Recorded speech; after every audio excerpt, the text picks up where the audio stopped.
The world is filled with peace thieves. Oh, what's a peace thief, Jen? Peace thief is anything that steals our peace. Well, we let steal our peace. Ultimately, we are responsible. We are in control of whether something takes our peace or not.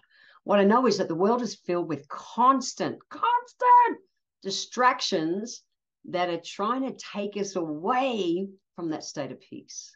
And I love it. Well, my spiritual teacher says that anyone can be peaceful in the ashram. Anyone can, and the same as you're sitting in that peaceful little home space or the ashram or your church or whatever it is where you are at peace with your higher power. Anyone can be peaceful there. The lesson to learn is to keep your peace amongst the constant distractions of life.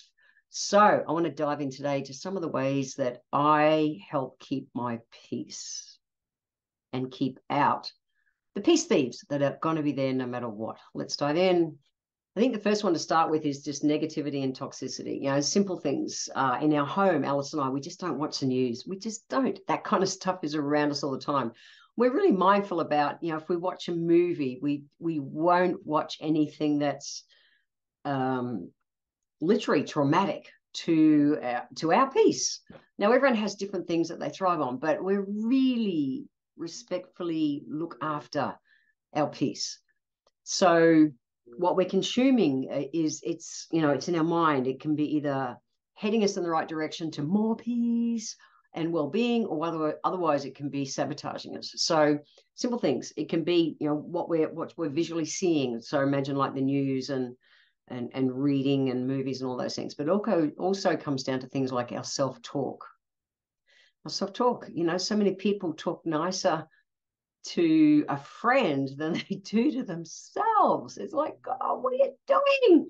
We've got to be nice to ourselves. Toxic relationships. The media, and like I'm saying, that's just going to be there no matter what. But we need to be able to surround, or I think it's vital to my mental health, to surround myself with positive, supportive people. And I fill my brain with uplifting content that really nourishes my soul, my spirit. I don't want to traumatize it. I don't watch horror movies and shit anymore. Why the hell would I scare the hell out of my poor little soul that's here to look after me? In my younger days, I thrived on all that. But the wisdom of age, I get the effects that it has on my nervous system. Why would I put myself under those stresses? I just don't nowadays. And watching the news and shit's just as bad. It just is. Stress and overwhelm absolutely steals our peace. Never-ending to-do lists. To-do lists, they really are never-ending. If you could see my desk, I thrive on little bits of colored paper. I've talked about them in previous calls because for me, it's fun. I don't have a list because the list is a stress. I have little bits of colored paper and it's like, when I achieve one, I throw it away. It's like, yay, and I get the little dopamine hit and it feeds. I don't go into overwhelm. It's just easier. It's what works for me. So whatever works for you is cool. That's what works for me. But I do that so I don't go getting overwhelmed by a to-do list. I keep my list fun because everyone has lists, all right?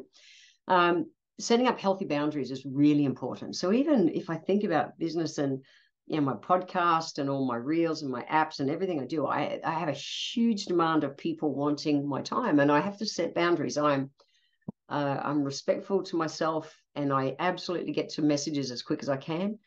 And at the same time, I will look after my health first. That's huge. So practicing things like mindful techniques. I see Alice, my wife, she'll sit physically and meditate for half an hour or an hour a day, whatever it is for that day. I see her every single morning. As soon as she's out of bed, she does that.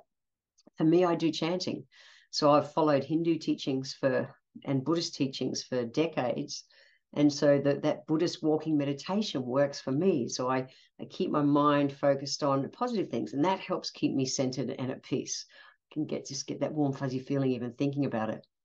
I manage my screen time. So I've talked to friends about the fact that if I wasn't in business, I probably wouldn't use things like social media.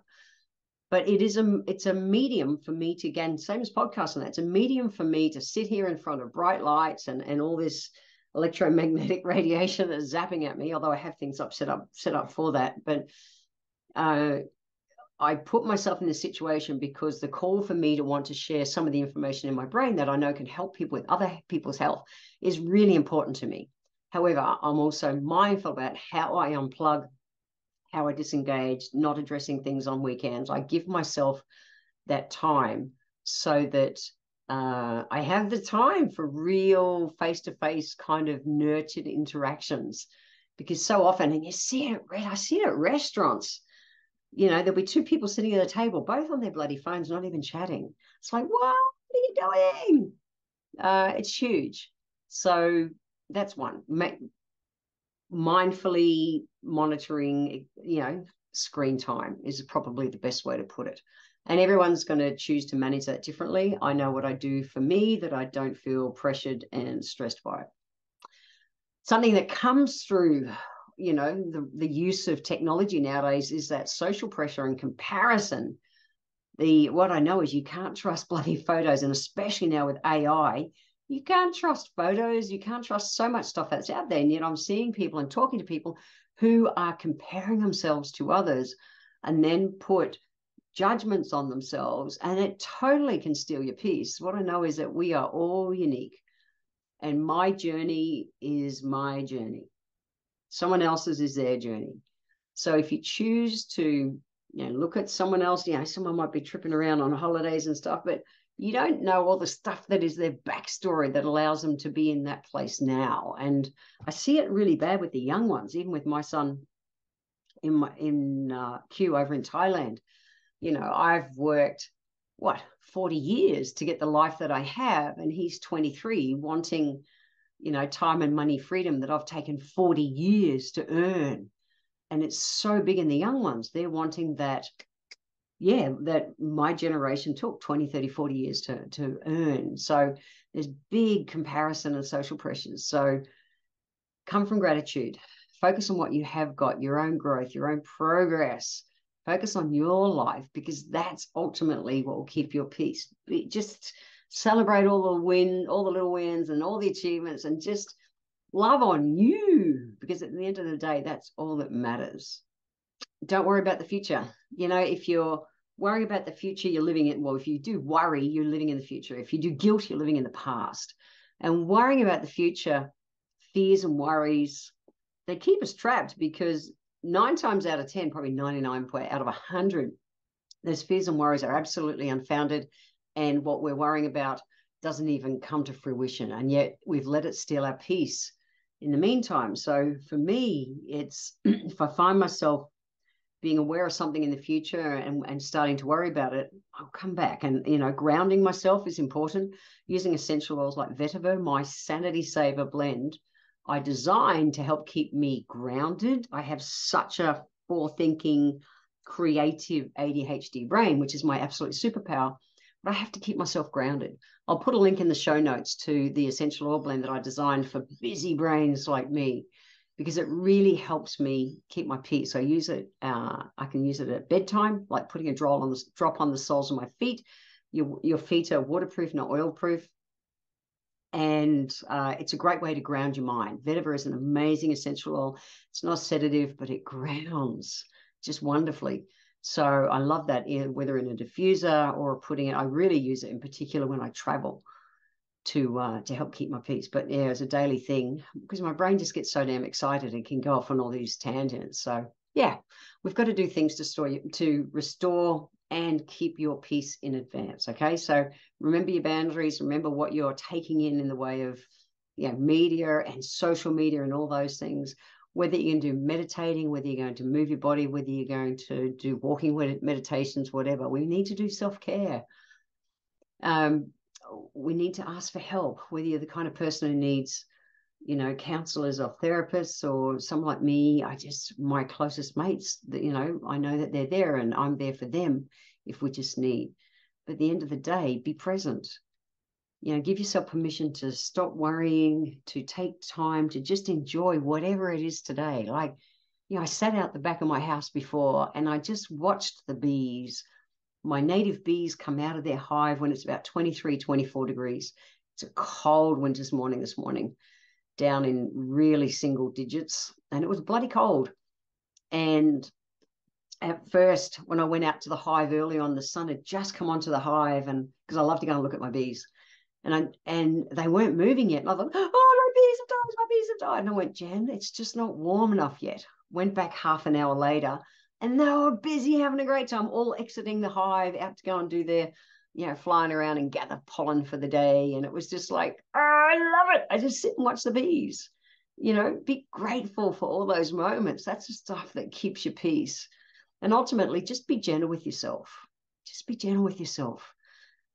Our self-talk can be so damn savage at times, and we take our own peace away. We don't even let someone else steal it. We just give ourselves a hard time.